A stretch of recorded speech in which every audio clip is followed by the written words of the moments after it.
Saan ka pupunta, bata? Ikaw ang isusunod kong ipapalapa kay Kuribawa, ang kinatatakutang halimaw dito sa karnabal. Ang sabi mo, tigre, unggoy at iba pang mga hayop ang mga alaga nyo. Yun pala, aswang! Sinungaling ka! Pakawalan mo na kami rito! At naniwala ka naman na lahat kayo rito ay gagawin naming pagkain, mga uto-uto. Kaya wala na kayong kawala. Salbahe kayo! Bitawan mo ako! Aray! Kuya, tulong! Kahit na anong sigaw mo, hindi ka na maririnig ng kapatid mo. Dahil sa oras na ito, ay patay na rin siya. Hindi totoo yan! Etong sayo! Aray! Hindi ako makahinga. Tigilan mo yan. Buwisit kang bata ka. Mas lalo ko pa talagang higpitan ang pagkapulupot ng lubid na to kung hindi mo kami pakakawalan! Sige, pakakawalan ko na kayo. Basta bitiwan mo na yung lubid. Siguraduhin mo lang talaga na makakalabas kami sa karnabal na to. Dahil kung hindi, patay ka rin! Aray! Walang iya kang bata ka!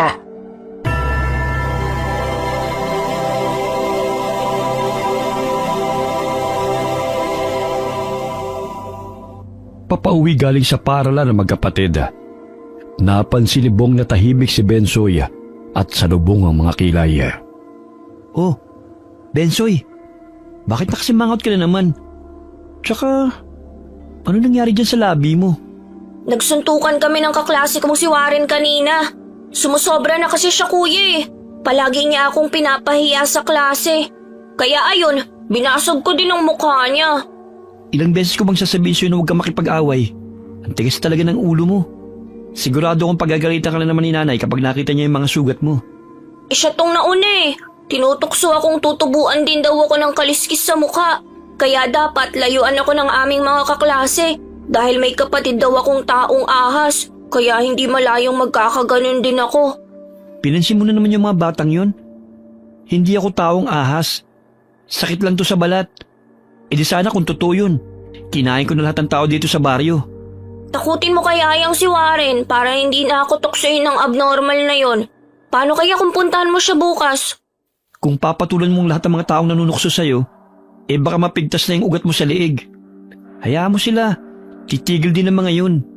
Anong titigil? Nananahimik naman ako dati kahit araw-araw nila akong tinutukso pero hindi pa rin sila humihinto. Alam mo ba kuya? Kanina nang basagin ko mukha ng Warren na yon, pati mga tropa niya tumahimik. Akala nila, tigas kaya ng kamao ko. Basta sinasabi ko sa'yo, huwag mo nang uulitin na makipag-away ha. Tayo pa rin ang pagagalitan ni nanay. Yan ang hindi ko maipapangako sa'yo, kuya. Ipinanganak si Bong na hindi normal. Kalahati sa mukha niya ay tila kaliskis na mayahalin tulad sa isang isda.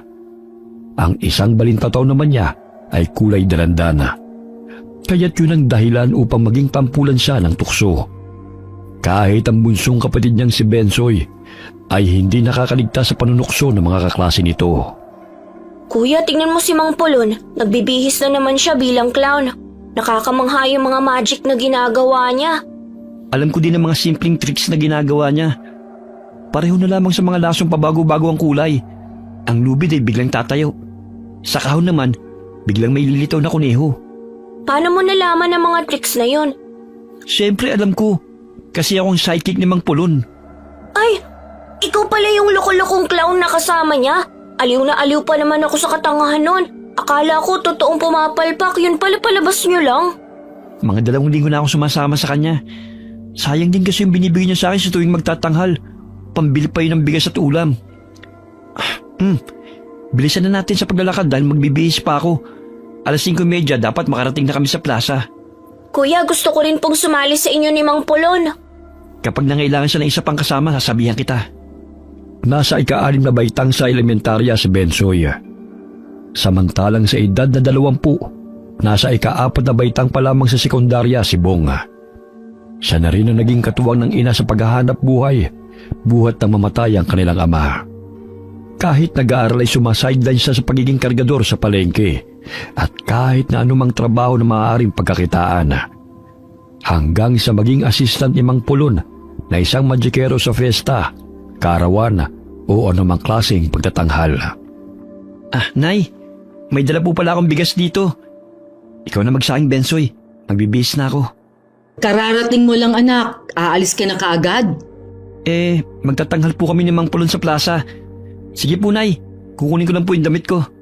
Hindi ka pa nakakain, mamaya magutom ka. Doon na lang po kami maghahapunan. Nay, pwede po bang matapos ko magsaing at kumain, pupunta ako ng plaza? Gusto ko pong panoorin si kuya. O sige, magsaing ka na ron. Tsaka pakiprito mo na rin ng tilapia anak. Sige po, Nay. Dadalan ko na lang po si kuya ng hapunan niya mamaya. Teka, bakit putok yung labi mo? Halika nga at nang matingnan ko. Wala po to, Nay. Konting sugat lang naman. Basta ha, ayokong nakikipag-away kayo ng kuya mo. Lalo ka na, pikon ka pa naman. Opo, Nay. Siya nga pala. Alam niyo bang sumasama si kuya kay Mang Pulon? Oo. Tinumpunin nila ang kariton na ginagamit ni Mang Pulon sa pagtitinda ng fishball. Hindi po yun ang ibig kong sabihin, Nay. Bukod po sa pagkukumpuni ng kariton, yun bang naging clown tsaka magician? Ay, hindi ko alam yan anak. Wala namang sinabi ang kuya mo sa akin Akala ko sumasama siya sa pagtitinda ng fishball. Ngayon ko lang din nalaman na sumasama sa pagtatanghal si kuya kay Mang Pulon. Di ko sukat akalain na siya palang pinagtatawanan namin na clown sa paaralan nung nakaraang linggo. Bakit? Anong meron? May program po. Tapos nagtanghal si Mang Pulon bilang magician. Tapos yung clown na kasama niya, palpak. Nakakatawa nga Patakbong tinungo ni Bong ang bahay ni Mang Pulon at dali-daling isinuot ang kostyuma. Nilagyan niya ng kolorete ang muka. Sa gayon ay matakpan ng kaliskis na balat. Mabuti na lang itong naging trabaho ko ngayon. Kahit papano hindi natatakot sa akin yung mga bata. Dahil natatakpan ang aking muka. Uy, kuya! Ay, itlog! Di pa kayo nakakaalis? Ginulat mo naman ako Bakit bigla ka na lang sumusulpot dyan sa bintana? Tsaka, akala ko ba'y magsasaing ka? Nagsasaing na nga. Gusto ko kasing makita kung paano ka mag-ayos Umuwi ka na. Mamaya masunog pa yung sinaing mo. Nagpaalam naman ako kay nanay tsaka uuwi din ako maya-maya. Bagay sa yung damit mo, kuya. Sana ako din makasuot niyan. Kung kailan ng isa pang makakasama ni Mang Pulon, sasabihan ka agad kita. Napangiti ang matandang lalaki nang marinig ang sinabi ni Bensoy. Gustong gusto rin ng bata na maging payaso o clown upang makapagtanghal sa entablado. Bukas tuturuan kita ng mga tricks na alam ko. Para naman handa ka kapag sasali ka na sa amin.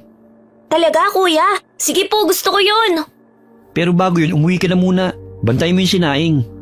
Sige, kuya. Pupuntahan kita mamaya sa plaza at dadalhan kita ng hapunan. O sige na.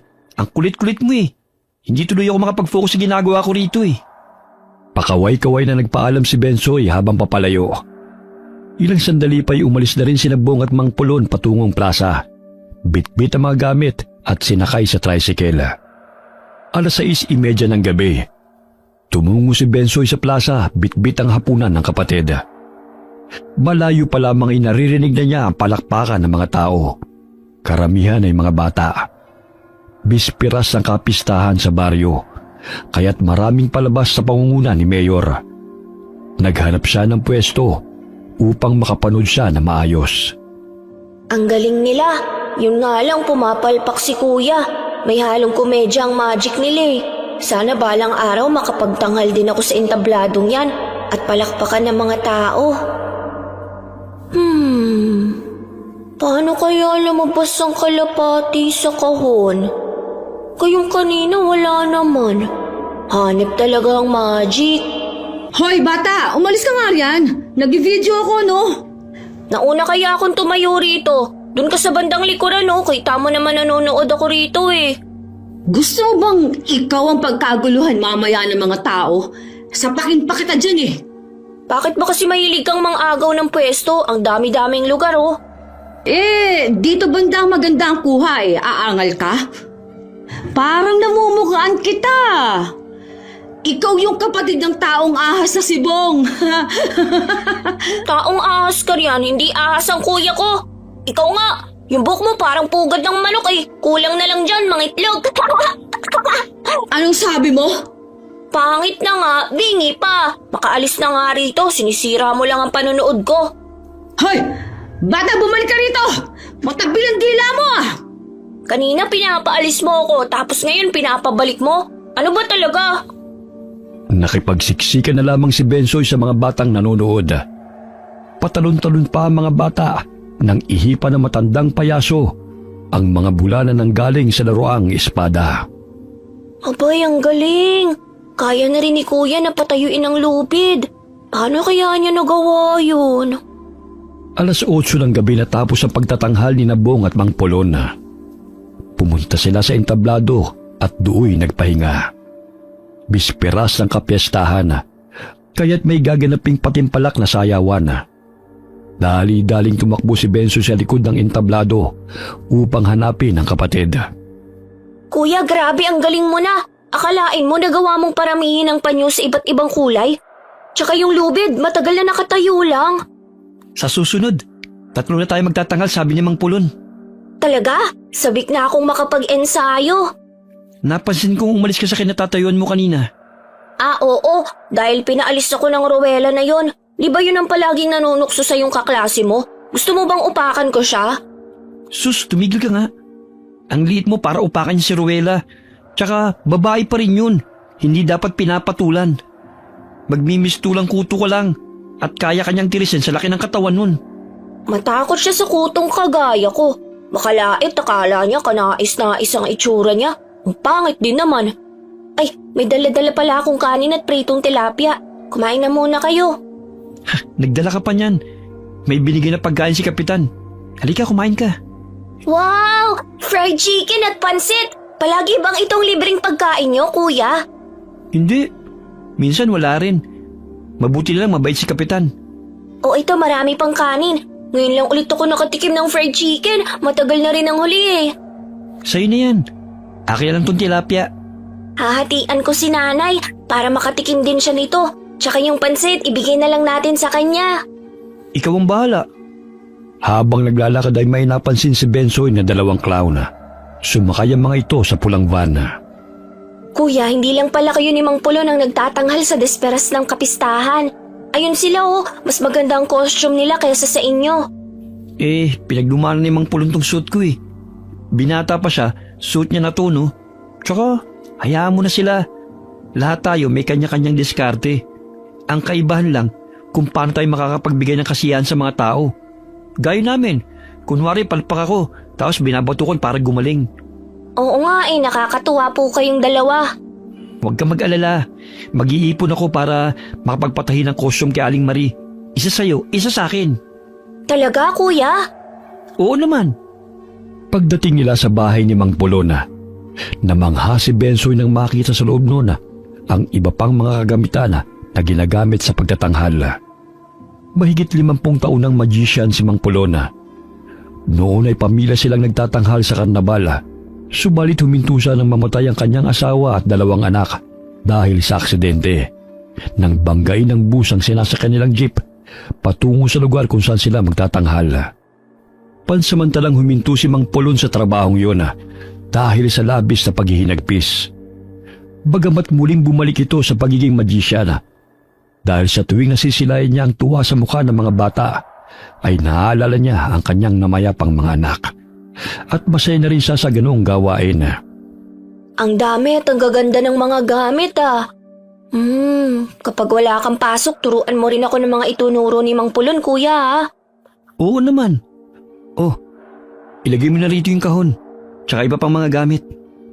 Maya-maya'y nagpaalam na ang magkapatid sa matanda. Kapag walang racket bilang magician si Mang Polon, ay nagtitinda ito ng fishball kasama magkapatid. Yun nga lang ay madalas na pumupuslit si Bensoy dahil nakikipaglaro sa mga batang lansangan at naiiwan sa pwesto nila si Bong. Kuya, bukas siguradong maraming tao pa rin sa plaza. May Miss Nanay kasing magaganap eh. Oo nga. Kaya samahan mo ko sa pagtitinda ng fishball ha. Wala munang laro at lakwatsa. Baka umiskapo ka na naman. Ay hindi na kuya, lahat ng utos mo susundin ko. Basta turuan mo lang ako ng mga tricks na tinuro sa'yo ni Mang Pulon ha. Tsaka bakit hindi ko alam na ilang linggo ka na palang sumasama sa kanya? Puro kasi pagbubulak-bulang ginagawa mo eh. Imbis na dumiretso sa bahay pagkatapos ng klase, puro laro yung nasa isip mo. Malaki ka na, Bensoy. Kailangan mo nang tulungan si nanay sa gawaing bahay. Tutulong na nga eh. Malayo-layo pa man sila ay pinagbuksan na sila ng pintuan ng ina. Sabik na kinuha ni Bensoy ang pasalubong nitong pansit at ibinigay kay Mila. Nay! Tikman mo po ang pansit at fried chicken! Hinati ko po para makakain din po kayo ng masarap. Bakit hindi niyo lang inubos ito, mga anak? Nakakain na po kami ni kuya. Ito po yung 500 na kinita ko kanina, Nay. Idagdag niyo po sa gastusin dito sa bahay.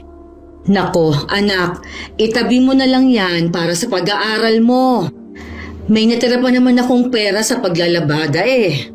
Sa inyo na to, Nay. Tsaka magpahinga na po kayo sa paglalaba.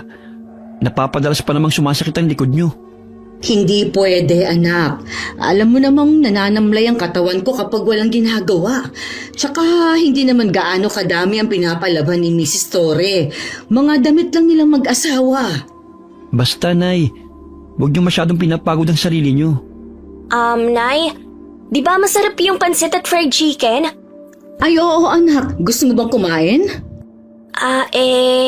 Kung hindi mo po mauubos, pwede naman akong tirahan, Nay. Uy, Bensoy. Kinanay na yan eh. Tapos kukunin mo pa? Kung hindi lang naman mauubos ni nanay. Oh, sige na. Sa'yo na yung fried chicken. Nakapaghapunan na ako. Grabe ka talagang dumiskarte, Bensoy. Bukas bibilhan kita ng 5 pirasong pakpak ng manok. Ipiprito ko para sa'yo. Talaga, kuya? Promise mo yan Oo. Malaki-laki din kasing kinita ko ngayong linggo eh. Kaya medyo nakakaluwag-luwag din. Tsaka, bibilhan na rin kita ng tsinelas. Naawa na ako sa'yo eh. Kung hindi nilalagyan ng alambre, butas naman yung sinusut mo. Sige na, magbihis ka na, anak. Bukas ako na maglalaban ng costume mong yan. Salamat po, Nay. Matapos na maglinis ng katawan ay agad na nakatulog si Bonga. Samantalang si Bensoy ay gising pa at gumuguhit ng clown sa kanyang kwaderno. Ayan ang magiging itsura ko kapag makakasama na ako ni kuya. Sabik na akong matutong mag-magic. Bensoy, anak, hindi ka pa ba matutulog? Ay nay, matutulog na po. Patayin mo na yung gasera. Pagod na pagod ang kuya mo, kaya nakatulog ka agad. Oo nga po Good night, nanay. Kinabukasan ay maagang nagising si Bensoy. Hindi pa man nakapag-agahan ay inaya niya ng mag-ensayo ang kapatid. Mamaya na. Ligpitin mo muna ang higaan at punuin mo ng tubig ang galon. Pagkatapos ng gawain dito sa bahay, tsaka na tayo mag-iensayo. Sige na nga. Oh, bakit tumutulis na naman yung nguso mo? Nagre-reklamo ka? Hindi Dali-daling kinuha ni Bensoy ang galon at nag-igib ng tubig. Mabilis siyang napuno ang mga galon at agad na bumalik sa kanilang bahay. Kuya, tapos na akong mag-igib. Halika na, para makapag-agahan na tayo. Luto na tong sinaing. Oh, eto, may atsara ako rito. Binigay ni Mrs. Torre kahapon. Masarap tong ipare sa pritong tilapia. Ay, oo nga po, Nay. Anong oras po ba tayo mag-iensayo, kuya? Pagkatapos mo hugasan ng mga pinagkainan. Ang dami namang gagawin bago mo ko turuan. Pambihira naman, May, syempre naman. Sino pa ba paghuhugasin mo ng mga plato? Ang pusa? Kumain na kayong dalawa. Kagabi pa yung sabik si Bensoy Mahaba-haba pa ang araw, anak, kaya't huwag kang masyadong magmadali. Nay, magkano kaya ang magpagawa ng damit ng clown? Hindi ko alam, anak, pero tatanungin ko si Marie mamaya. Ako nang bahala sa pagpapatahi ng costume mo. Ngunit bago yun, dapat matuto ka muna. Gusto ko po yung kulay asul at berde, kuya. Tsaka yung kulot na buhok. Binibili pa ba yun? Meron pang 2 na hindi nagagamit si Mang Pulon. Hihiramin na lang natin. Halos hindi makapaghintay si Bensoy na makapag-ensayo. Matapos kumain at ligpitin ang kanilang pinagkainan, ay agad niyang inaya ang kapatid na pumunta sa bahay ng matandang magikero. Hindi ka talaga makapaghintay. Tayo na nga. Ang dami mo pa kasing utos bago tayo umalis eh. Ay, dapat lang natapos na lahat ang gawain sa bahay bago tayo maglakwatsa. Alangan namang iasa pa natin yung kinanay. Pagdating nila sa bahay ni Mang Pulona, ay nadat na nilang naglilinis ito ng kariton na ginagamit sa pagtitinda ng fishbowl. Nakiusap sila na kung maaari sila mag-ensayo ng tricks doon. Pumayag naman ang matandang lalaki at tinuruan sila nito. Walang pagsidla ng tuwa sa Bensoy habang sinusunod ang ginagawa ng matandang lalaki. Hindi may pagkakaila ang kasiyahan sa mukha ni Mang Pulona habang tinuturuan ng magkapatid. Ang hirap din pala nito. Dapat pala mabilis ang paggalaw ng mga kamay. Dahil kung hindi, papalpak ka talaga. Sa pamamagitan ng mabilis na pagkilos ng iyong mga kamay, nalilinlang nito ang paningin ng mga manonood. Dadalasan ko talaga ang pag-iensayo para naman maging kasing galing niyo ako ni Mang Pulon. Natawa ang matandang lalaki sa sinabi ni Bensoy. Napatingin si Mang Pulon sa relo. 3:00 na ng hapon, kaya't huminto sila sa pag-iensayo.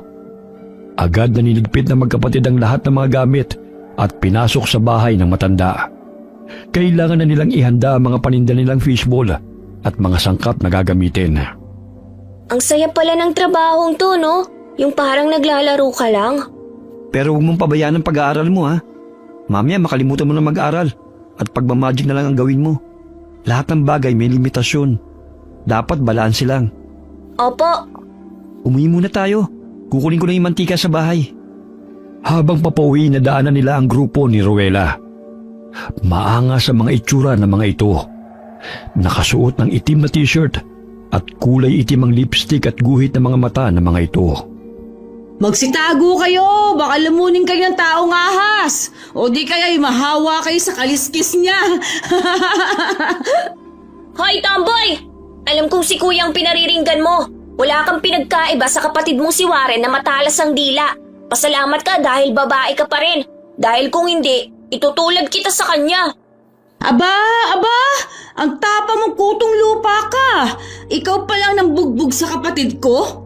Nararapat lang yun sa kanya dahil walang prenong bibig niya kagaya mo. Tsaka ang tapang nyo lang naman dahil ang dami nyo eh. Pero mga duwag din kayo kung tutuusin. Halika na, umuwi na tayo. Huwag mo na silang pansinin. Sumusobra na kasi sila sa pangpapahiya sa atin eh.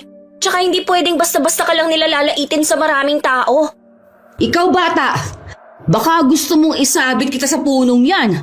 Alam mo bang ginagawa ko sa mga katulad mo, ha? Nilalampaso ko. Pati ang kuya mo, nakaranas na yan. Baka gusto mong maranasan din. Kung si kuya nagawa mong kawawain, pues ibahin mo ko. Tayo na, Bensoy. Sinabi ko na huwag ka makipag-away eh. Bago pa man mahila ni Bong ang kapatid ay nasampal na ito ni Rowela. Ngunit maliksing hinawakan ni Bensoy ang kamay nito at nanggigigil na kinagat. Aray! Bitiwan mo akong buwisit ng bata ka! Hoy, Bensoy! Tama na yan! Tulungan niyo ako! Aray! Puputulin ko talagang kamay mo kung hindi mo titigilan si kuya. Kayo na mga tropa mo. Kala nyo kung sino kayo mga astig, pareho naman kayo ng kapatid mong si Warren, mahina ang utak sa klase. Buwisit ng bata ka! Buwiin mo yung sinabi mo! Tama naman ako bobo kayo magkapatid. Dinadala nyo lang sa pananakot ang katangahan nyo. Para malaman mo, noon tinakot ako ni Warren na ipapabugbog sa mga tropa niya kung hindi ko siya gagawa ng assignment. Pero ngayon, hindi na ako takot sa kanya. Halika na! Ang liit-liit mo pero ang tapang mo. Hinila ni Bong ang bunsong kapatid dahil hindi ito tumitigil sa kakadaldal. May dumating na mga tanod kaya't inawat sila ng mga ito. Gusto pa sanang sugurin ni Rowela at ang grupo nito ang magkapatid. Ngunit pinalis na sila ng mga tanod. May araw rin kayo mga ahas! Lalo ka na bubuit! Hindi ako natatakot sa'yo, tomboy! Tama na yan, sabi. Huwag mong pag-aksaya ng panahon ng mga taong ganyan. Ikiko mo na yung bibig mo. Napalingon pa si Bensoy sa grupo habang papalayo. Sinesenyasan siya ng mga ito ng kamao at matalim na nakatanaw sa kanila. Takot ka ba sa tomboy na yon, kuya? Namimihasa na eh. Pareho sila ng kapatid niyang si Warren na si Raulo. Hayaan mo na sila. Alam mo, ang mga taong katulad nila, marahil may matinding pinagdadaanan. Dinadaan lang sa panunukso sa ibang taong kahinaan nila. Sa paraang yun, aakalain na matapang sila. Alam mo kuya, Hindi ako sang-ayon sa madalas mong sinasabi na hayaan na lang sila. Tignan mo si Warren, tumahimik nang suntukin ko. Ikaw ang liit mong tao pero palaaway ka. Nakita mo naman na halos ibitin ka ng Ruela na yun, di ba? Siya naman tong nasaktan eh. Hindi po pwedeng basta-basta na lang nila tayong api-apihin. Ang sabi ng guro namin, kailangan din lumaban paminsan-minsan. Ewan ko sa'yo. Basta ayoko nakikipag-away ka. Lalo na kung tungkol sa akin. Magkaiba ang personalidad nilang magkapatid. Lumaking mahinahon si Bong kahit na madalas na tinutukso. Samantalang si Bensoy naman ay nakikipag-away sa mga taong nanlalait sa kanyang kapatid dahil ayaw niyang inaapi sila na kung sino. Tahimik na hinahalo ni Bensoy ang sili sa sausawan. Ngunit hindi pa rin naaalis sa isip niya ang grupo na nakalaban nila. Akala nila uurungan ko sila ah. Hindi ako papayag na magpapatalo lang sa kanila. Ang lalim naman yata ng iniisip mo. Tapos na ba yung sausawan? Opo kuya. Sige, isalin mo na sa 2 garapon at iligay mo na yun sa kariton. Nandito na rin ang sangkap ng fishball at mga tempura. Agad silang nagpaalam sa kanilang ina upang magtinda ng fishball sa plaza. Hinihintay na rin sila ni Mang Pulon at sabay silang tumungo roon sakay ng dipadyak na kariton. Tamang-tama, marami na ang mga tao. Nakakabingi naman ang musika na pinapatugtog. Parang susuko ng mga tutuli ko. Luko-luko ka talaga. Nakikita mo ba kuya mga mukhang tutuli? Ayun na naman yung grupo ng tomboy na si Ruela oh. Akala mo kung sino mga astig. Hayaan mo nga sila. Hanap buhay ang pinunta natin dito, hindi gulo. Sila lang naman ang pasimuno ng gulo eh. Tsaka akala mo kung makaastang tunay na lalaki, di naman bagay sa kanila. O ayan, may bumibili. Ipagluto mo na lang ng tempura para naman maaliw ka. Kesa pa na yung bantay mo sa grupo ni Ruela na yan. Wala nga akong pakialam sa kanya kahit nakaklasiko pa sila. Kahit anong panunukso nila, hindi ko pinapansin. Marami-raming street food vendors ang nakahanay kung saan sila nakapwesto. Ngunit dahil sa dami ng mga tao sa plaza, 9:00 pa lamang ng gabi ay kaunti na lamang ang natitirang tinda nila. Maging ang mga paninda ni Mang Pulon ay wala na sa kalahati. Muling nakaagaw ng pansin kay Bensoy ang mga clown na dumaan sa kanilang pwesto. Magara at makukulay ang mga damit ng mga ito. Magtatanghal kaya sila sa plaza? Pwede bang manood ako sa kanila? Basta bumalik ka rito ha. Huwag ka magtatagal. Dahil konti na lang itong paninda natin. Huwag mo na kaming paghintayin dito ha. Opo kuya. Nakasalubong ni Bensoy ang isang clown. Magiliw itong nakikipagkulitan sa mga bata at may mga binibigay din itong mga laruan at candy. Ikaw bata, gusto mo ba ng yoyo na ito? Opo. Kunin mo. Paano ko makukuha yan? Ang bilis ng kamay mo eh.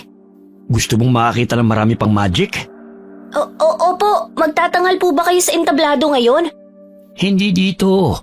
May sarili kaming karnabal at iniimbitahan namin ang mga kabataan na sumama sa amin. Doon maraming laruan, libreng pagkain at tiyak na maaliw ang sino mang makakapanood sa amin.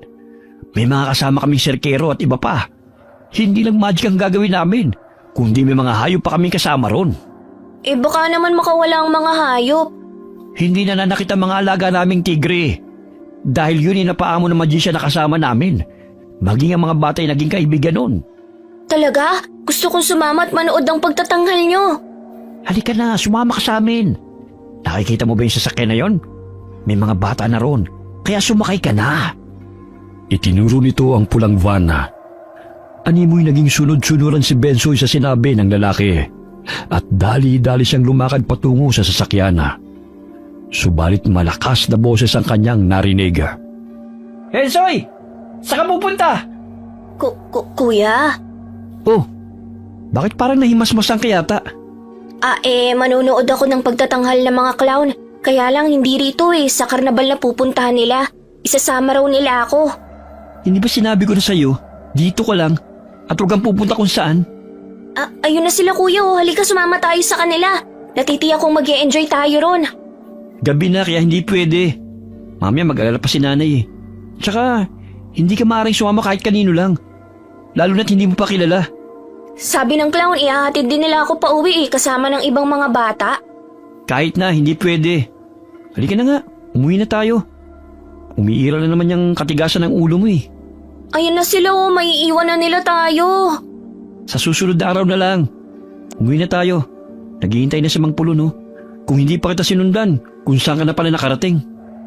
Matamlay na tinatanong ni Bensoy ang payasong papalayo, kasama ang ilang mga kabataan.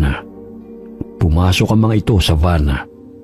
Nakarating sila sa bahay ni Mang Pulon, bagamat hindi pa rin tumitigil si Bong sa pagpapaalala sa kapatid. Pinagalitan niya ito dahil nakalimot na naman si Bensoy na hindi basta-bastang sumasama sa hindi nito kakilala. Napatigil siya sa pagsasalita nang mapansin na napasapo si Mang Pulon sa ulo nito at dibdib. Ilang sandali pa'y bumagsak ito sa lupa. Kuya, si Mang Pulon, parang nahihirapan siyang huminga. Hihingi lang ako ng tulong. Tumito ka lang. Bantayin mo siya. Opo, kuya. Tulong! Tulungan niyo po kami! Tarantang tumakbo si Bong upang humingi ng tulong sa mga tao. Maya-maya'y may nakasulubong siya mga kagawad, kaya't dali-daling tumawag ng ambulansya ang mga ito at pinuntahan ng matandang lalaki. Mang Pulon, ano pong nangyayari sa inyo? Paparating na po si kuya. Humingi lang po siya ng tulong. Bensoy, nandito na kami. Kuya, si Mang Pulon parang hindi na siya humihinga. Ha? Ay, nandito na sila kagawad. Tumawag na sila ng ambulansya.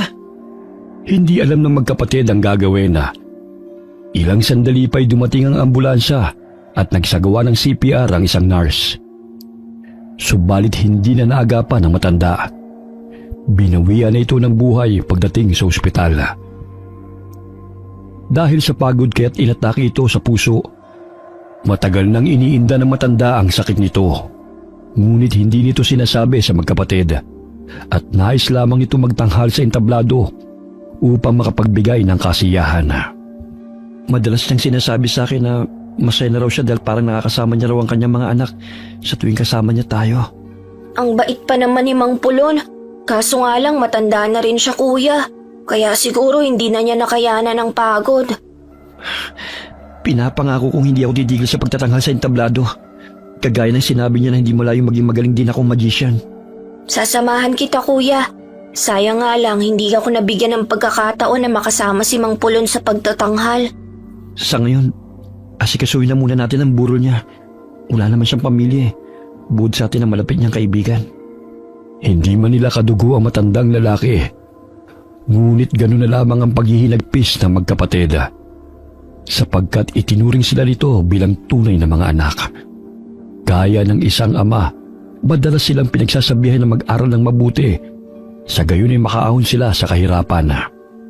Si Mila nag-asikaso ng lahat upang maiburol si Mang Pulon sa bahay nito. Sila ang tumayong pamilya na matanda. Habang nagtitimpla ng kape si Bensoy para sa mga nakikiramay, napansin niyang papalapit si Rowena sa lamay. Pambihira! Ikaw pa talagang bubuet ang nagtitimpla ng kape? Mamaya lasunin mo pa ng kamandag din yung mga tao. Hoy, tomboy! Kung wala ka mabuting sasabihin, umalis ka rito, huwag kang manggulo.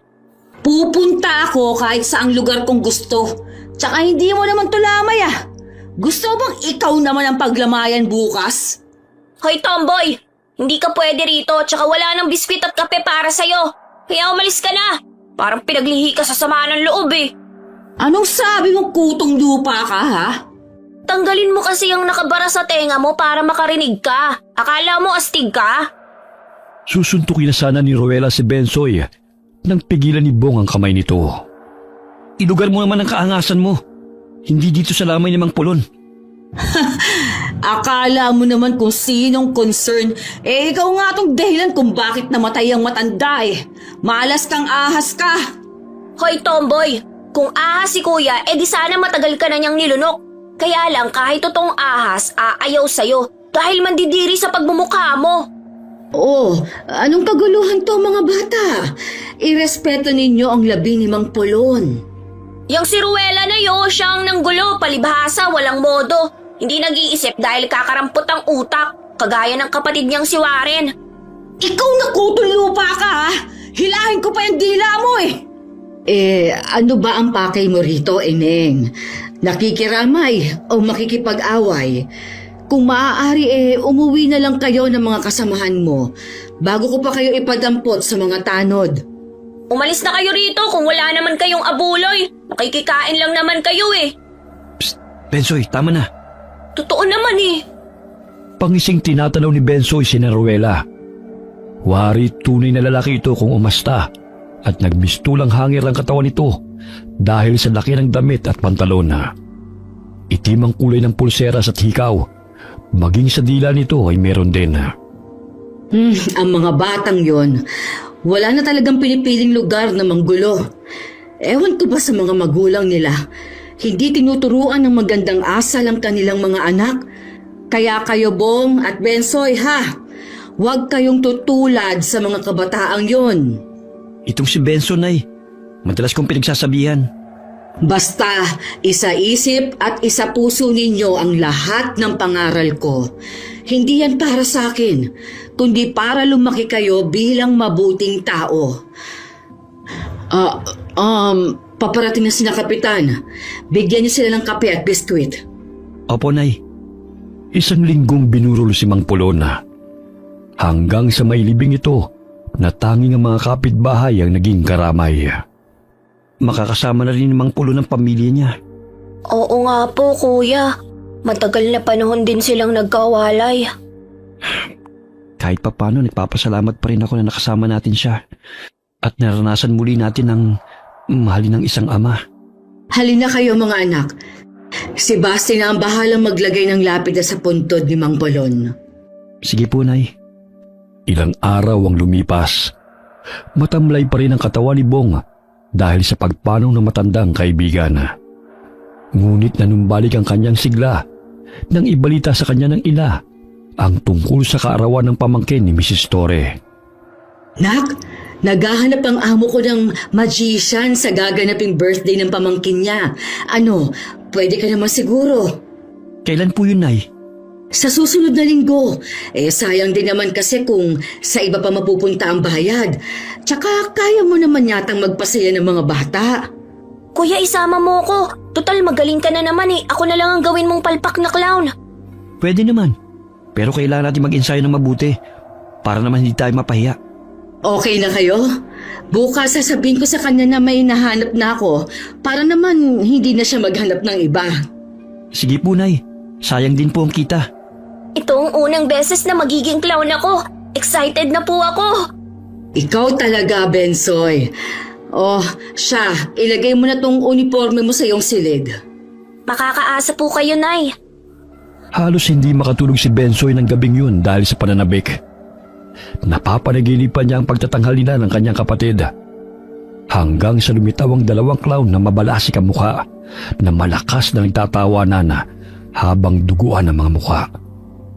Bigla siyang napabalikwas ng bangon na tagaktak ang malamig na pawis. Panaginip lang pala. Akala ko totoo. Bakit may mga dugo at may nag-iiyakan ng mga bata? Ang likot-likot mo namang matulog, Bensoy eh. Umusog ka nga. Kuya, napanaginipan ko ang dalawang payaso. Duguan ang kanilang mukha at saka... Panaginip lang yan. Kaya matulog na lang ulit. Maaga pa ang pasok natin bukas. Pero kuya, parang sila yung mga clown na nakita ko sa plaza nung nakaraang fiesta. Mahimbing na nakatulog muli si Bong kahit na kinakausap pa siya ng kapatid.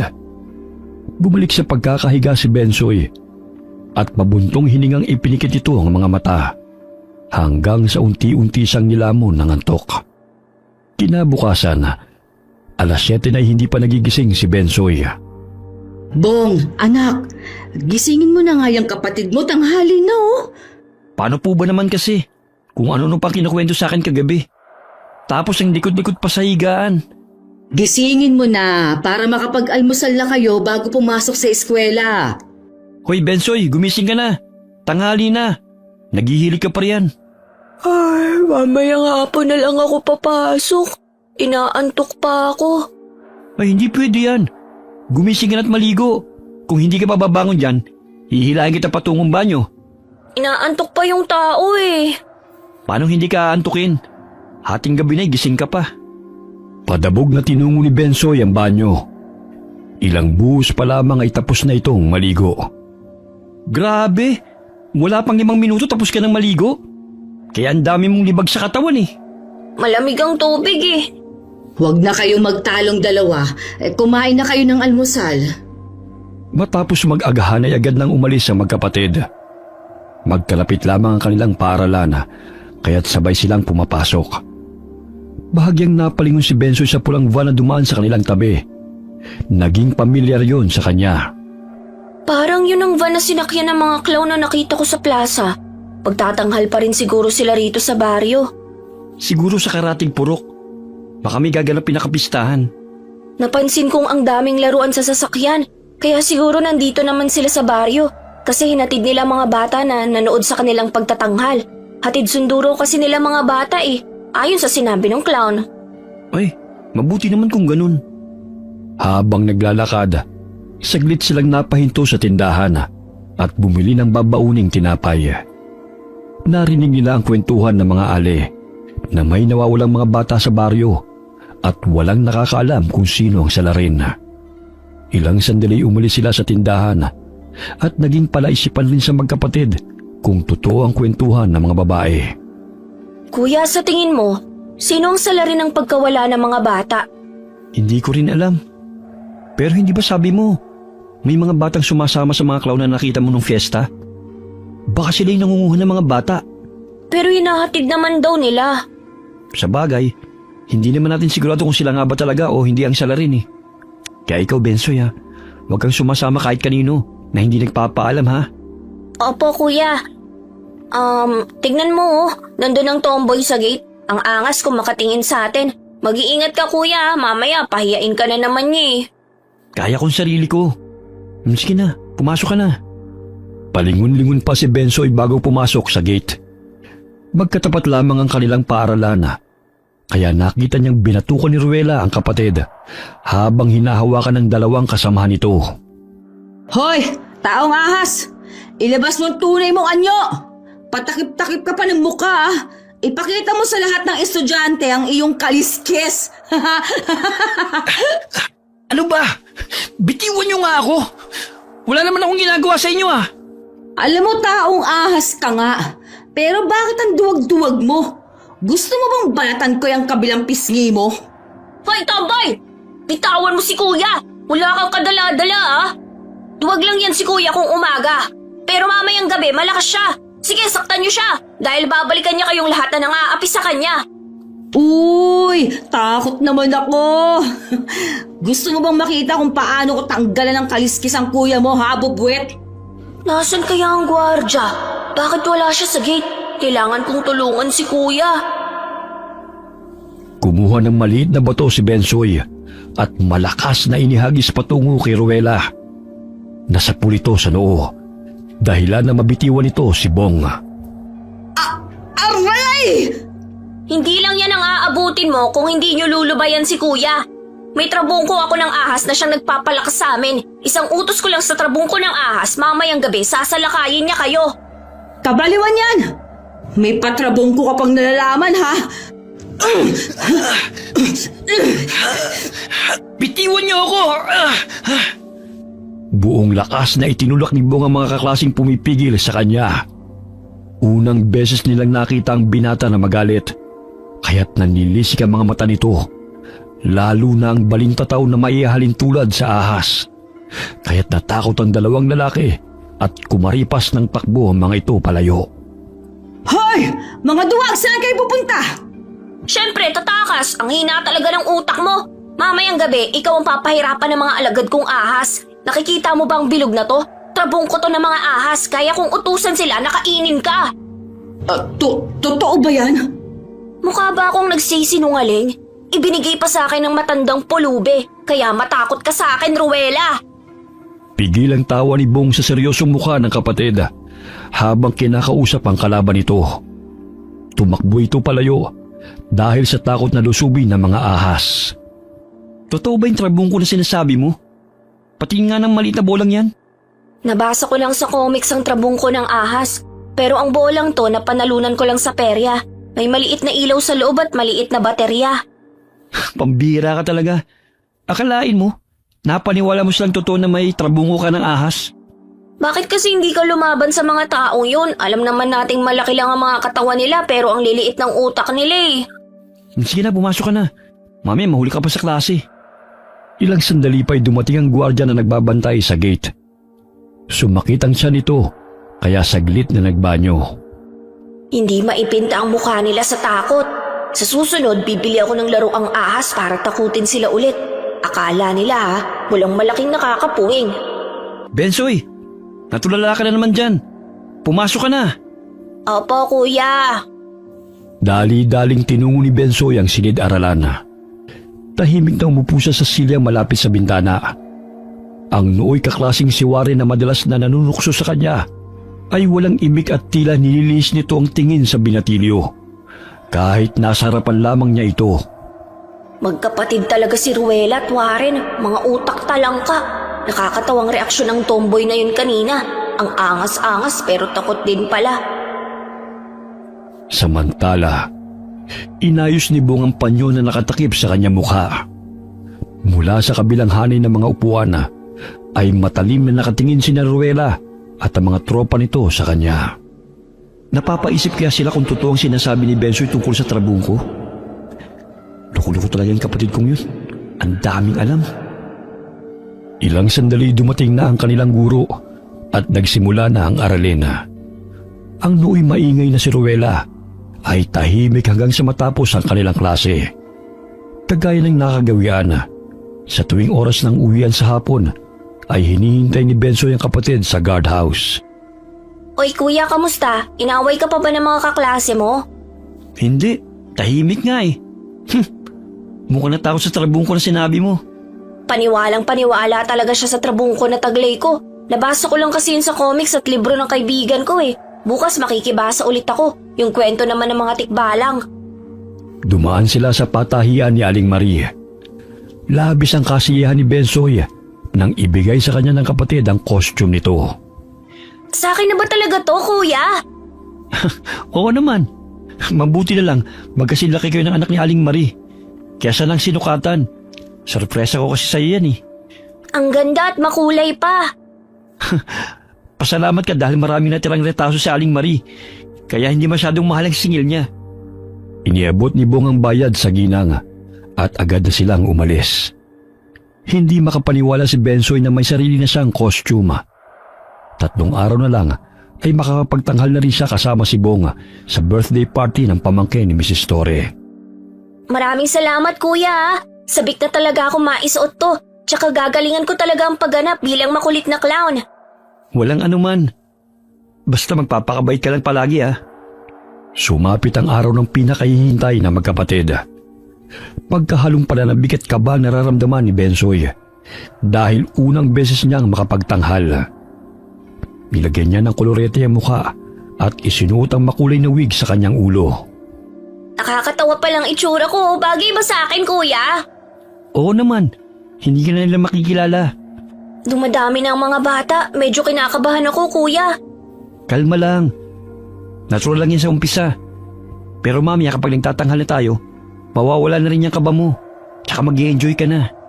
Handa na ba kayo mga anak? Maya-maya mag-uumpisa na kayo. Opo, Nay. Handa na po yung mga gamit namin dito. Galingan nyo, ha? Siyempre naman po, Nay. Paglabas ng magkapatid sa kurtina na nakasuot ng costume na clown ay sinalubong sila ng palakpakan ng mga bata. Masayang-masaya ang mga ito na pinapanood sila habang nagtatanghal. Magaling sa pagsalo ng 3 bola si Bensoy, habang si Bong naman ay nagmamagic sa pamamagitan ng paglitaw at paglaho ng mga baraha. Maging ang mga magulang ng mga batay naaaliw sa pagtatanghal ng magkapatid. Sumasayaw at kumakanta sila na may halong komedya. Ang galing-galing ng mga anak ko. Isinapuso talaga nilang itinuro ni Mang Polon sa kanila. Halos 1 oras din ang kanilang pagpapasya sa mga bata.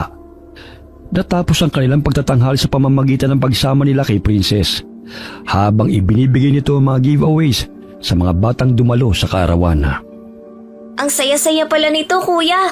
Lalo na't pinapalakpakan ng mga bata. Sinabi mo pa. Ang galing mo na nga eh. Mas magaling ka pa nga sa akin nung una kong pagtatanghal. Puro palpak talaga ako nun. Mga anak, ang galing nyo. Pinagmamalaki ko kayo. Kumain na muna kayo. Ay opo, biglang kumalamang sikmura ako, Nay. Maging si Mrs. Torre, napahanga ninyo mga anak. Ire-recommenda raw niya kayo sa mga kaibigan niya. Talaga po, Nay? Mabuti naman po kung ganun. Kaya pagbubutihan po namin ni Benso yung gawain to. Siya, kain lang kayo ng kain, ha? Sa inyo yan. Kaya magpakabusog kayong dalawa. Ang dami naman po nito, Nay. Saluhan niyo po kami. Kumain na ako kanina, anak. 6:30 na ng gabi sila umuwi na mag-iina. Sa daan nagulat sila ng patakbong lumapit ang 2 tanod, kasama sina Ruela at Warren. Yang magkapatid na yan ang sapilitan nagdala ng 2 bata. Ayan naka-costume pa sila. Hindi kami nagkakamali ni Warren. Anong pinagsasabi mo, Ruela? Galing kami sa birthday party. Hindi ka namin maintindihan.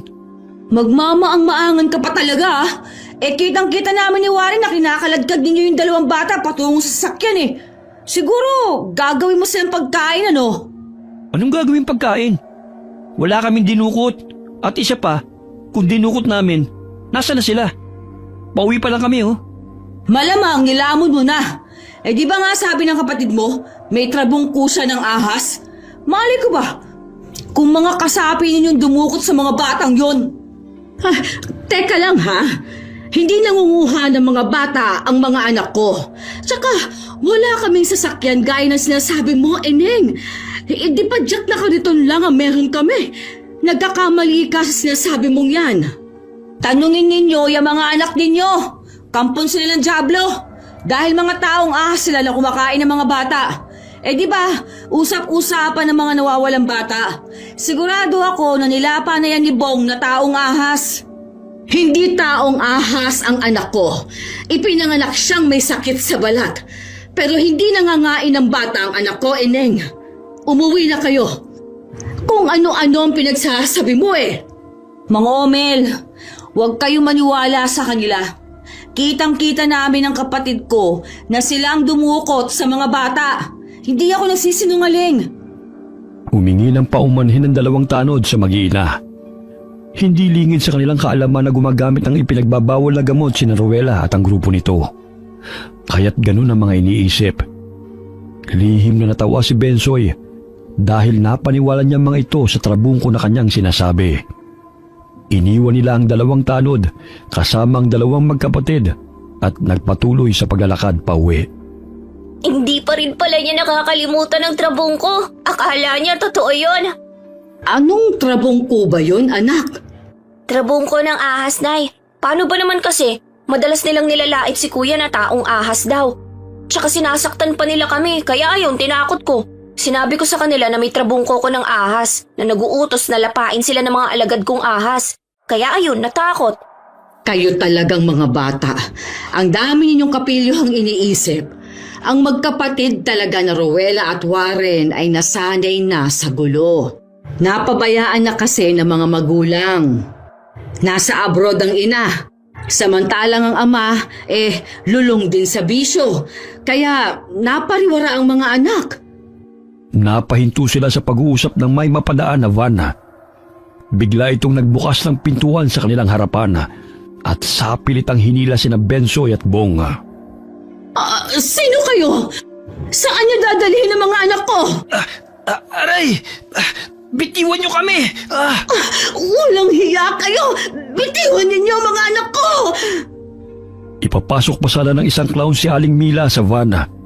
Ngunit dahil may paparating ng mga tanod, kaya't humarurot ng mandar ang sasakyan at nabitiwan ng clown ng ginang at nagpagulong-gulong ito sa kalsada. Aray! Ang mga anak ko! Dinukot sila ng mga kalalakihan! Tulungan niyo sila, Mang Romel!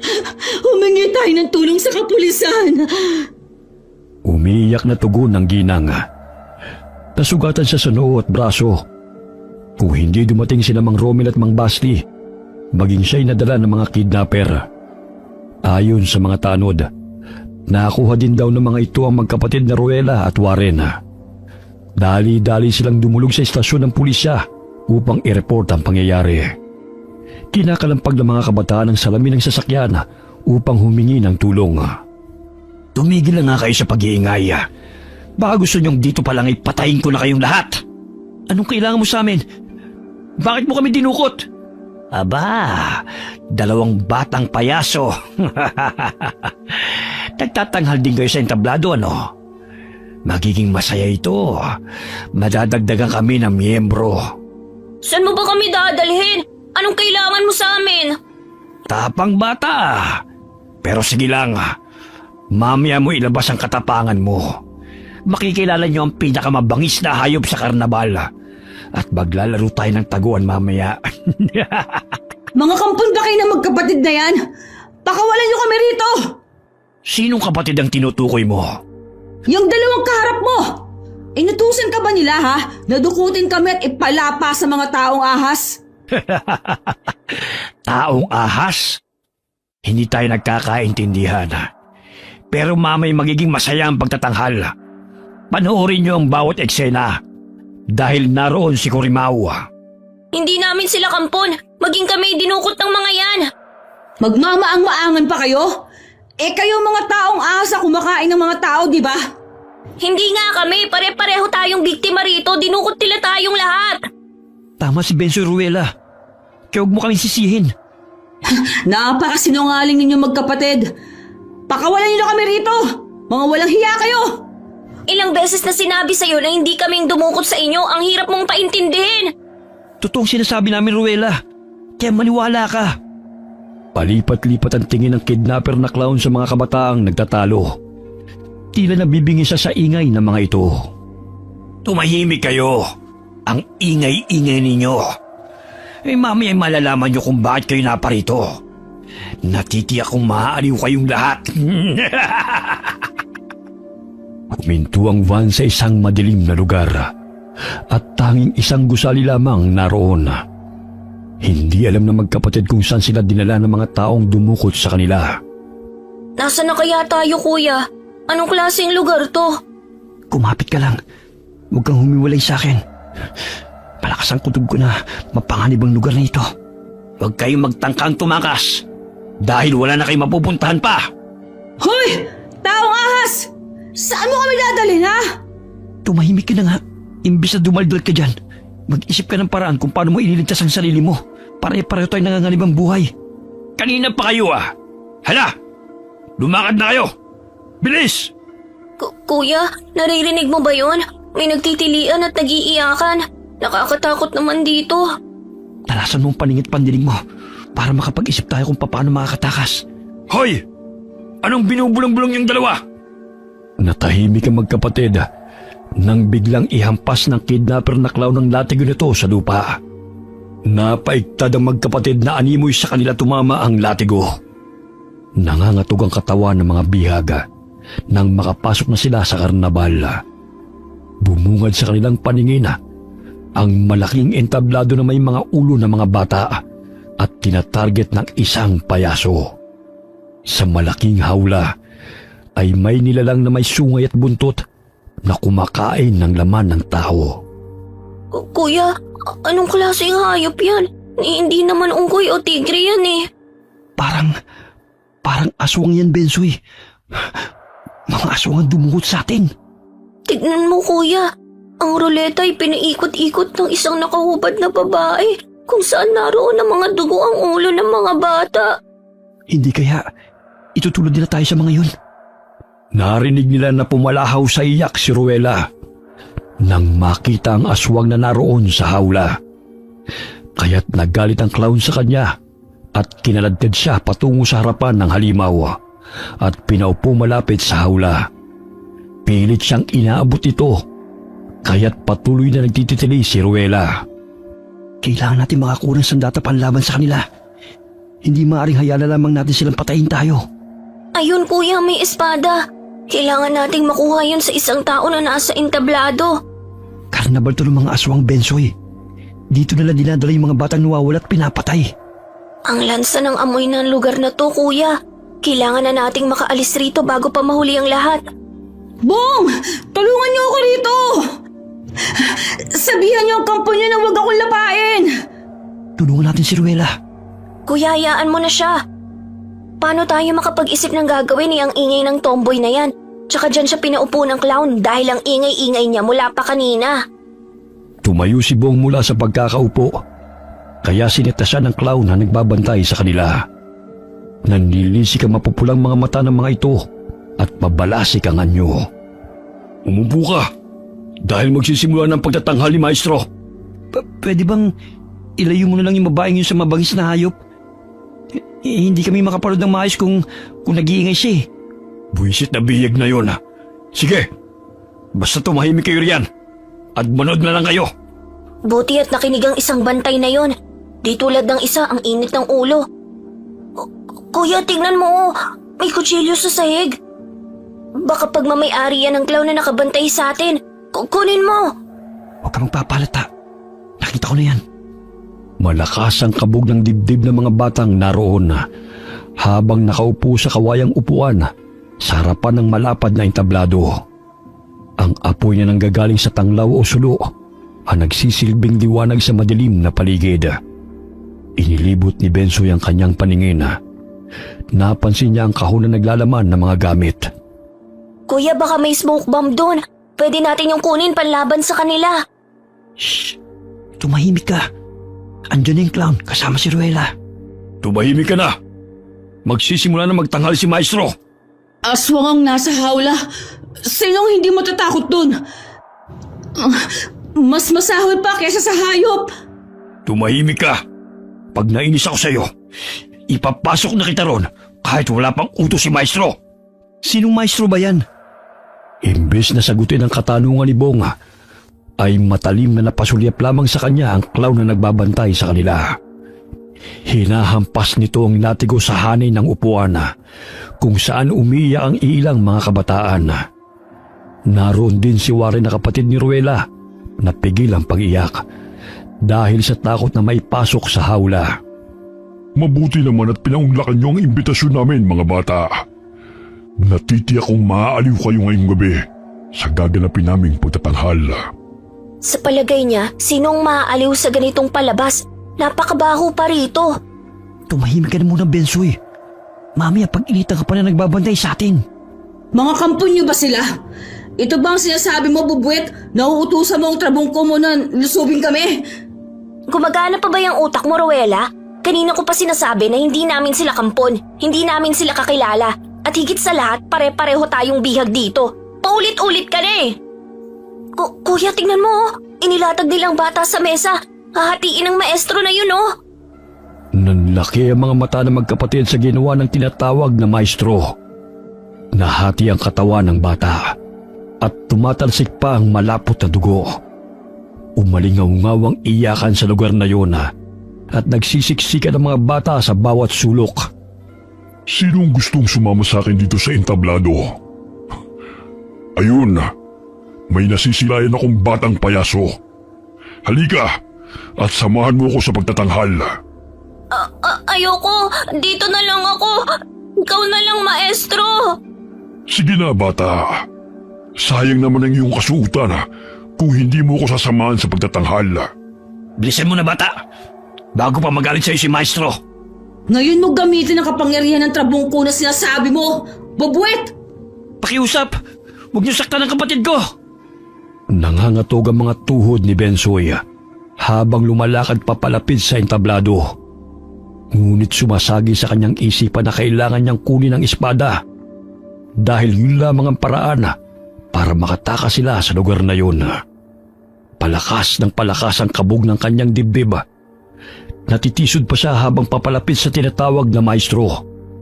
Nandilat ang mga mata ng binatilyo nang tumambad sa kanyang paningin ang mabalasik nitong anyo. May maliit na sungay na tumubo sa noo nito at kulubot ang balat na nakasuot ng pulang kapa. Ilayo niyo po sa akin ang patalim na yan, maestro. Baka matusok po ako. Bakit ganyan ang kasuotan mo, bata? Gusto mo bang maging kasapi namin? Kasi idol ko po yung mga clown. Tsaka nakikita ko kasi noon sa plaza. Sige, hawakan mo itong espada at ikaw maghati ng kahon. Pero maestro, mahahati kasi ang katawan ng bata eh. Gagawin mo ba ang sinabi ko? O ikaw ang gigilatan ko ng leeg? Sige na nga po, akin na po ang espadang yan. Nagkunwari ang binatilyo na ayaw niyang hawakan ng espada. Ngunit nang ibigay sa kanya ang patalim, ay mahigpit niya yung hinawakan at bahagyang tumingin sa kapatid. Buong lakas na iwinasiwas ng binatilyo ang espada kay Maestro, kaya't nagulat ito sa ginawa niya. Lintik kang bata ka. Bakit ako hinataw mo? Pasensya na po, hindi ko sinasadya. Hindi ko po kasi makontrol dahil ang bigat nito. Ay. Akin na nga yan. Baka masugatan pa ako niyan. Hindi ko ibibigay sa'yo, akin ang espadang to. Hoy bata, bakit ganyan ka makatingin? Akin ang espadang yan. Marunong po akong gumamit nito, maestro. Gusto mo bang makita? Gumagamit din kasi kami nito sa aming pagtatanghal eh. Kaya nga lang, hindi ganito katalas. Itinutok ni Bensoy ang espada kay Maestro at buong lakas na hinataw itong muli. Sa pagkakataong yun ay natamaan sa balikat si Maestro, kaya naiinis na ito sa binatilyo. Akin na yan bata. Hindi na ako natutuwa sa'yo. Ako rin! Hindi ako natutuwa sa pinagagawa nyo. Hayaan mo kaming makatakas rito lahat ng mga batang bihag nyo. Isa kang hangal. Walang sino man ang nakakatakas dito. Maging ikaw. Akala mo siguro matatakot mo ako. Paulit-ulit siyang hinataw ni Bensoy ng espada. Nanimoy nagsasayaw lamang ito sa entablado. Naging hudyat na rin yun ni Bong upang saksakin ang clown na nakabantay sa kanila. Anong klase kang bata, ha? Hindi ka ba natatakot sa akin? Papatayin kita! Habulin mo ako, maligno! Pakawalan niyo ang mga kasama nating nasa haula. Ipalapa sa kanila mga batang yan! Nagsipulasan ng mga bata nang marinig ang sinabi ng maestro. Patuloy na naghabulan sila ni Bensoy, kaya't nagpagulong-gulong ang binatilyo sa entablado. Muli niyang hinataw ng espada ang paa ng kalaban, kaya't nasugatan ito at umatungal. Gagawin kong pananguti ang bungo mo sa karnabal na ito. Sige, tumakbo ka lang bata. Dahil mapapagod ka lang, ngunit hindi ka makakaalis dito. Nandilat ang mga mata ni Bensoy nang mapunit ang suot na damit ni Maestro.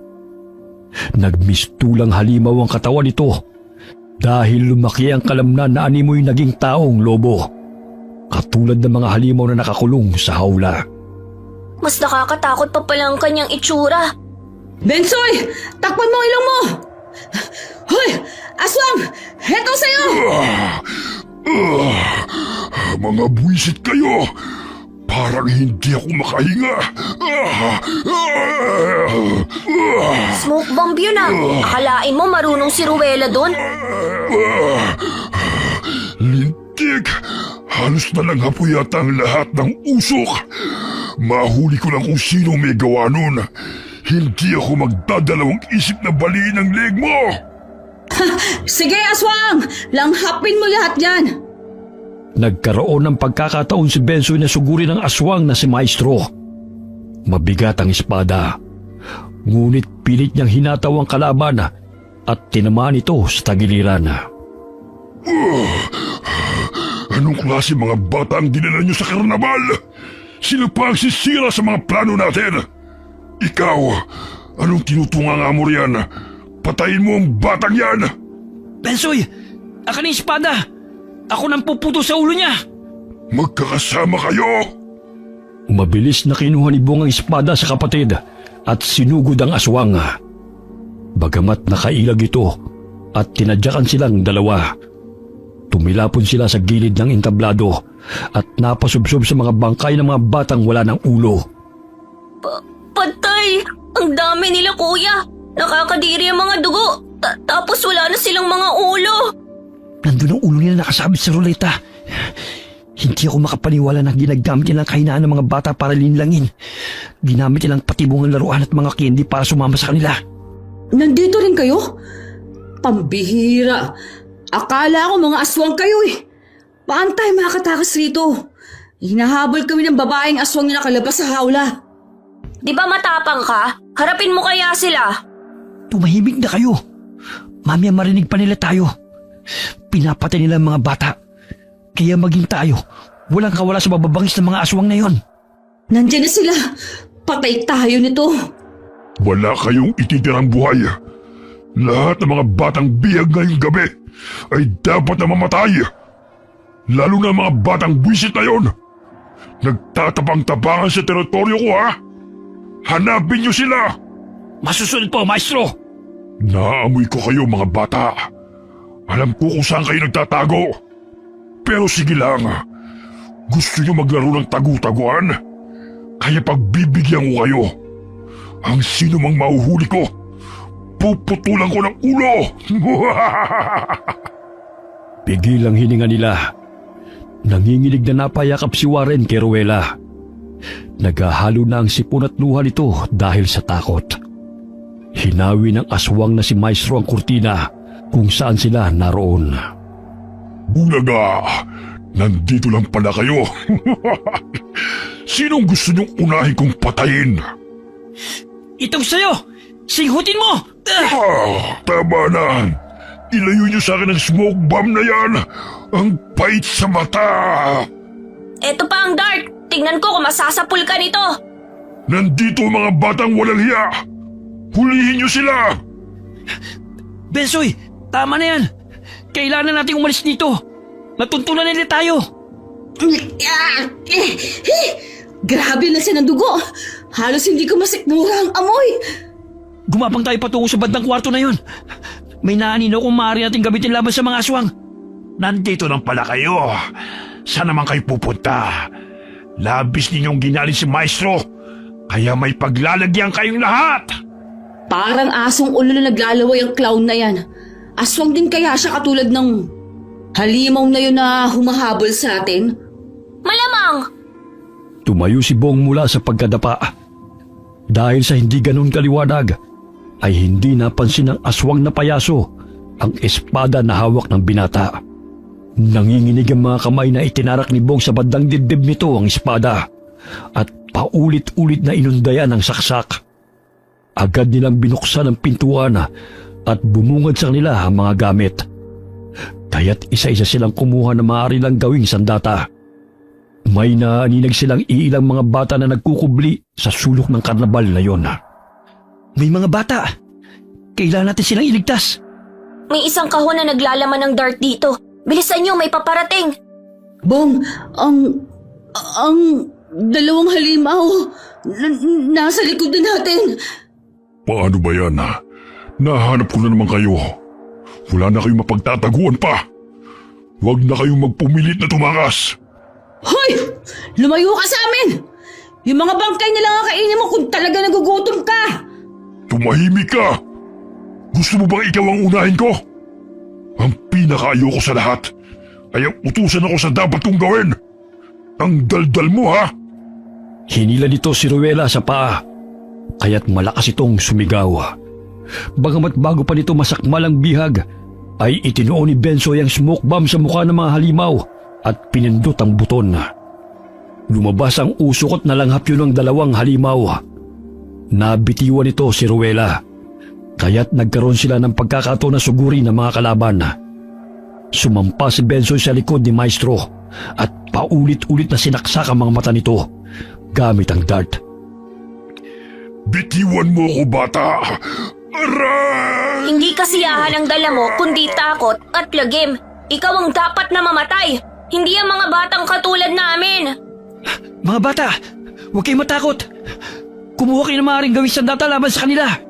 Parang hindi rin ako makahinga sa smoke bomb na yun ha. Nasaan na ba yung pamalo ko? Buwis at aswang na yun. Muntik pa akong kainin. Pinagtulungang paluin ng mga bata ang babaeng aswang na nakalabas sa hawla. Hindi siya gaano kalakas katulad ng kay Maestro at tanging pagkain lamang ang inaatupag nito. Malakas na atungal ang kumakawala sa tuwing paghahampasin siya ng mga bata ng matigas na bagay sa pangunguna ni Rowella. Muling tumilapon si Bensoy nang magwala ang aswang na si Maestro. Ang tapang mo, bata. Ngunit sa pagkakataong ito, luluray-lurayin ko ang katawan mo.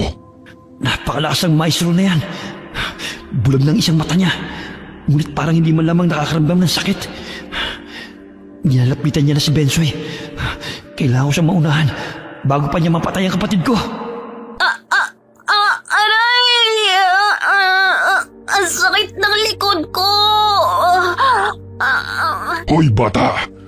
Tumayo ka dyan! Hindi ang isang agaya mong makakatalo sa akin. Dahil akong papatay sa inyong lahat! Hoy! Maestro! Tumingin ka rito! Nandilat ang mga mata ng aswang nang makita ang malapad na balabal na babagsak sa kanyang ulo. Gamit ang lubid ay tinali yun ni Bong upang hindi ito makahinga at makakita. Hindi man kami kasing lakas mo, ngunit kaya ka namin labanan. Tanggalin mo ito! Hindi ako makahinga! Matibay itong balabal mo, kaya sigurado ako hindi ito napupunit. Walang hiya kayo! Tanggalin niyo ito! Kuya, ang galing ng naisip mo ah. Itali natin ang paa at kamay niya para hindi na siya makabangon pa. Sige, maghanap ka ng lubid. Hahanapin ko yung espada na nabitiwan ko kanina. Oh, bakit hindi niyo pa yung pinatay? Mamaya makatakas pa yan eh. Tayo pang yapain. Ako na nga ang papatay sa damuhong yan kung takot kayo. Paulit-ulit na hinambalos ni Rowela ang ulo ni Maestro gamit ang batuta. Nanggigigil ito habang ginagawa niya ang bagay na yon. Itong dapat sa inyo! Mamatay kayo mga aswang! Ang tapang mo naman, Rowela. Napatay mo na si Maestro oh. Hala, hindi na siya gumagalaw. Buti nga sa kanya. Asus, kanina lang takot na takot ka. Matapang ka lang kasi nakatakip na yung ulo niya. Malamang hindi na yun makalaban dahil nahihirapan ng huminga. Nasaan yung halimuno na kalaban nyo? Ayun, ibinalik namin sa kulungan. Hindi siya ganun kalakas kagaya ng ibang aswang na nakalaban natin. Parang sunod-sunuran lang siya sa lahat ng sasabihin sa kanya eh. Mamamatay na rin yun dahil sa pinsala nito sa kanyang ulo. Tayo na, umalis na tayo rito. Baka may mga kasamahan pa sila. Naalimpungatan ng isang payaso na napasapo sa ulo nito.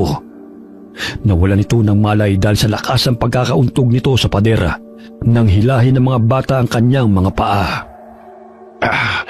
Tumatakas sa mga bata. Dahil sa makulit na bata na costume na yon, nasira ang aming pagtatanghal. Sisiguraduhin kong hindi sila makakatakas.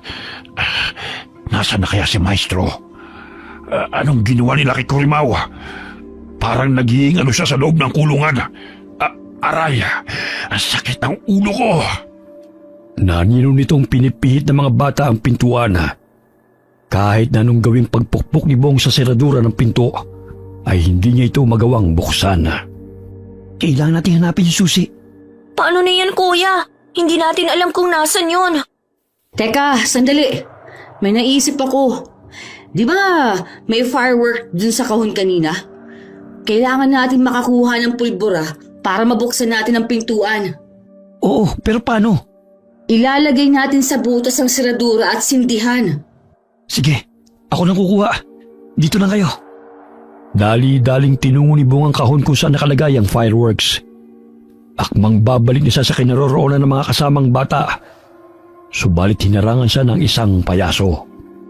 Saan kayo pupunta?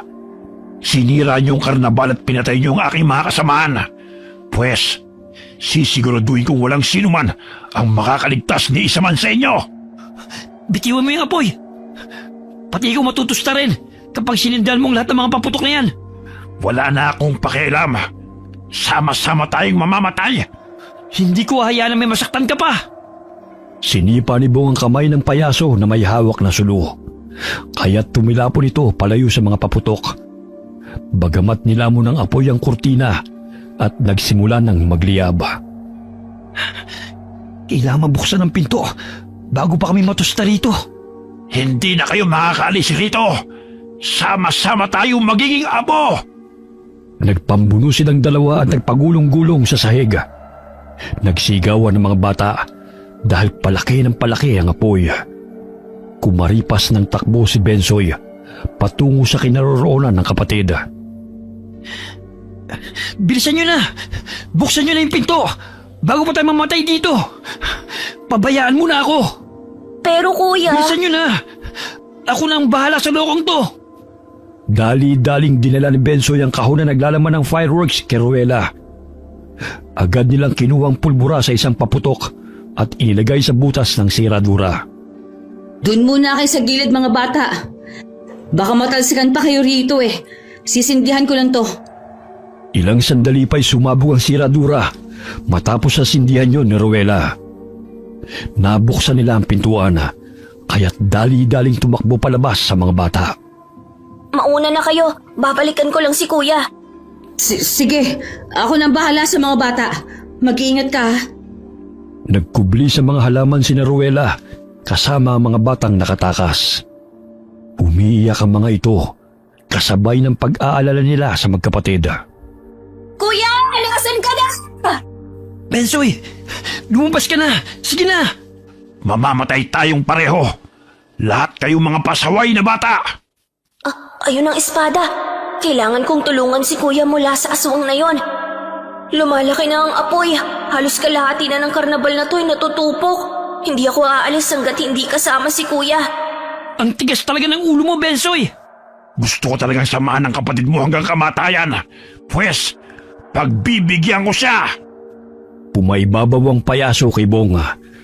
Mahigpit nitong sinakal ang binata habang naglalaway pa ito. Hoy! Bitawan mo si kuya! Bibitiwan ko lamang siya kung hindi na siya humihinga. Tapos isusunod na kita. Bibitawan mo si kuya o hindi? Bitiwan mo yung espada. Etong sayo! Buong lakas na hinataw ni Bensoy ang payaso na nakadagan sa kapatid. Tinusok nito ang leeg hanggang sa sumirit ang dugo nito. Tinadyakan pa ito ni Bonga dahilan na lumusot ang matalim na espada sa leeg ng payaso. Ang lakas mo na, Bensoy Salamat sa tulong mo. Pero tayo na. Bago pa tayo matusta ng buhay. Nasaan na yung mga bata? Kasama po ni Ruela, nakalabas na sila rito. Halika na. Yung halimaw sa hawla, nasusunog na siya. Buhay pa pala siya.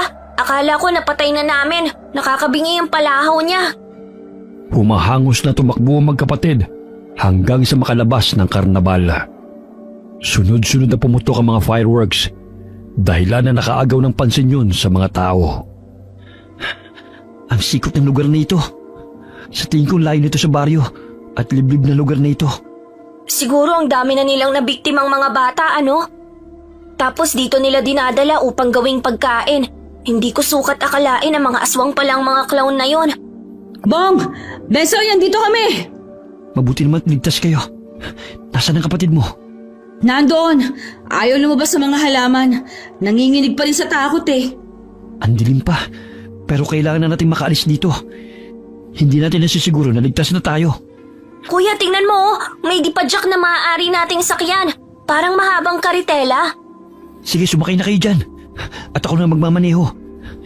Hindi naman ako marunong magmaneho ng sasakyan eh. Salitan na lang tayo para hindi ka mapagod. Oh, mga bata! Lumabas na kayo sa pinagtataguan ninyo. Sumakay na kayo doon dahil aalis na tayo sa lugar na to. Parang yung sasakyan na minamaneho ni Santa Claus O dali na. Dahil lalarga na tayo.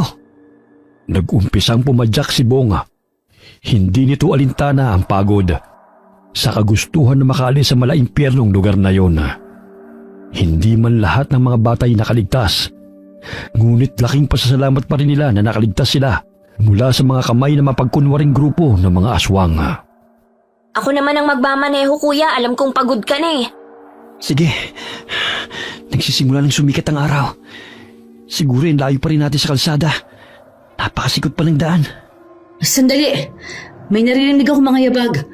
Baka mga aswang ang mga yon. Kuya, may mga taong paparating. Sandali. Dito muna kayo. Lumakad palapit si Bong patungo sa mga tao. Tila nabunutan siya ng tinik sa dibdib nang maninag ang 3 pulis na gumagala sa gubat. Mga pulis! Siguro hinahanap nila tayo. Talaga, kuya? Ay, salamat naman. Tawagin natin sila. Baka malagpasan pa nila tayo. Sir, nandito po kami! Narinig ng mga pulis ang ingay ng mga bata. Kaya't dali-dali nilang tinungo ang kinaroroonan ng mga ito. Bagamat hinawakan nila ang kamay ni Bong at pinusasan sa pag-aakalang ito ang dumukot sa mga bata. Sir, nagkakamali po kayo. Hindi po ako masamang tao. Sir, kasama po namin si Kuya. Hindi po siyang kidnapper. Tama po. Hindi po siya ang salarin. Humingi ng paumanhin ng isang pulis dahil sa pag-aakalang si Bong ang payaso na kumikidnap ng mga bata. Isinakay sila sa patrol car patungo sa presinto. Ginamot ang kanilang mga sugat bago sila hinatid sa kanilang mga bahay. Mga anak, ay salamat naman at ligtas kayo. Halos mamatay na ako sa pag-aalala kung ano ang ginawa ng mga taong yun sa inyo. Nay, hindi po sila tao. Mga aswang sila. Gusto nila kaming gawing pagkain. Ano? Mga aswang? Totoo po, Nay. Hindi nga rin po ako makapaniwala eh. Ang daming bata na pinatay nila. Bensoy, Bong, Aling Mila, uuwi na po kami. Salamat pala sa tulong ninyong dalawa. Kung hindi dahil sa inyo siguro, patay na kami ni Warren eh. Tsaka, sorry kung naging masama ako sa inyo dati. Hindi na mauulit yun. Walang anuman. Lahat naman tayo nagkakamali eh. Pero may karapatan tayo magbago para maging mabuting tao. Simula ngayon, hindi na ako makikipag-away. Pati na rin itong si Warren. Tropa na tayo ha. Oo ba? Umuwi sila sa kanilang tahanan upang makapagpahinga. Bit-bit ang hindi makakalimutang karanasan mula sa mga kidnapper na payasong nagtatanghala sa karnabal ng mga aswang. Wakas,